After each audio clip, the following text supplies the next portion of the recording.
Hello. I wanted to mention one of the great historians of the Victorian era.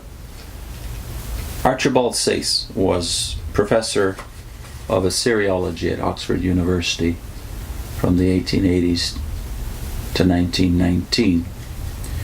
During this period, of course, Sayce watched as unbelief spread over Great Britain and the Western world in the wake of not only Darwinism but higher criticism of the Old Testament.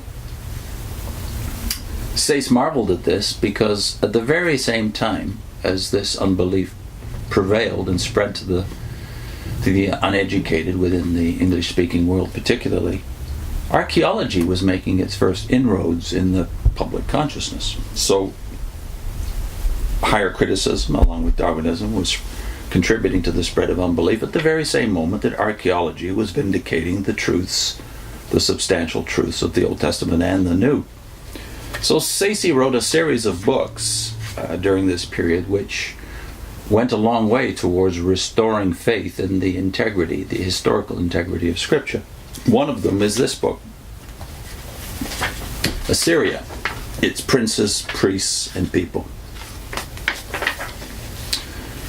Sayce, by the way, contributed greatly to the 9th, 10th, and 11th editions of the Encyclopedia Britannica. He contributed many articles to them, and by 1911, when the 11th edition of Britannica came out, Sayce was perhaps the foremost expert on not only the archaeology but the history of Assyria. So he was well positioned at the University of Oxford to say the things he says here. In the preface to the book, Sayce says, "Among the many wonderful achievements of the present century, there is none more wonderful than the recovery and decipherment of the monuments of ancient Nineveh. For generations the great oppressing city had slept buried beneath the fragments of its own ruins, its history lost, its very site forgotten. Its name had passed into the region of myth even in the age of the classical writers of Greece and Rome. Ninos, or Nineveh, had become a hero king, about whom strange legends were told, and whose conquests were fabled to have extended from the Mediterranean to India. Little was known of the history of the mighty Assyrian Empire beyond what might be learnt from the Old Testament, and that little was involved in doubt and obscurity. Scholars wrote long treatises to reconcile the statements of Greek historians with those of Scripture, but they only succeeded in evolving theories which were contradicted and overthrown by the next writer. There was none so bold as to suggest that the history and life of Assyria were still lying hidden beneath the ground, ready to rise up and disclose their secrets at the touch of a magician's wand. The rod was the spade and patient sagacity which deciphered and interpreted what the spade had found." And he's talking, of course, about the amazing discoveries of Layard, the archaeologist, who, after discovering the mounds, beneath the mounds, the city of Nineveh, published the famous book Nineveh and Its Remains around 1850. Sayce goes on to talk about the impact this new discovery and the decipherment of the cuneiform Assyrian monuments, what this led to in the next generation. He says, "This realization of Old Testament history is not the only result of the recovery of Assyria upon biblical studies. It is a very important result, but there are others besides of equal importance. One of these is the unexpected confirmation of the correctness of Holy Writ, which Assyrian discovery has afforded. The later history of the Old Testament no longer stands alone. Once it was itself the sole witness for the truth of the narratives it contains. Classical history or legend dealt with other lands and other ages. There were no documents besides those contained in the Old Testament to which we could appeal in support of its statements. All is changed now. The earth has yielded up its secrets.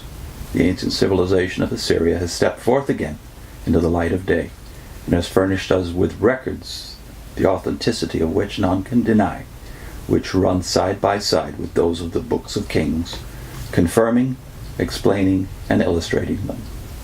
It has been said that just at the moment when skeptical criticism seemed to have achieved its worst, and to have resolved the narratives of the Old Testament into myths or fables, God's providence was raising up from the grave of centuries a new and unimpeachable witness for their truth. Well, since Sayce wrote these words 130 years ago, 1885, we are still battling the battle for the Bible. Archaeology, on the one hand, as William Foxwell Albright demonstrated some 60 years after this was published in the 40s and 50s, archaeology contributes to our strengthening of faith in the scriptures, specifically in the Old Testament, whereas higher criticism and its increasing influence upon seminaries and even filtering down into the popular consciousness is undermining the faith at the same time. The battle goes on,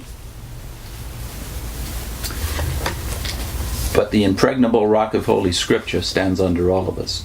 So God has so designed the world and the universe, apparently, that we can believe what we want. There's sufficient evidence to convince and demonstrate the truth of Scripture for those who will to do the will of God, but there is insufficient evidence, at least to the person who trusts in his rational mind, to convince the unbeliever.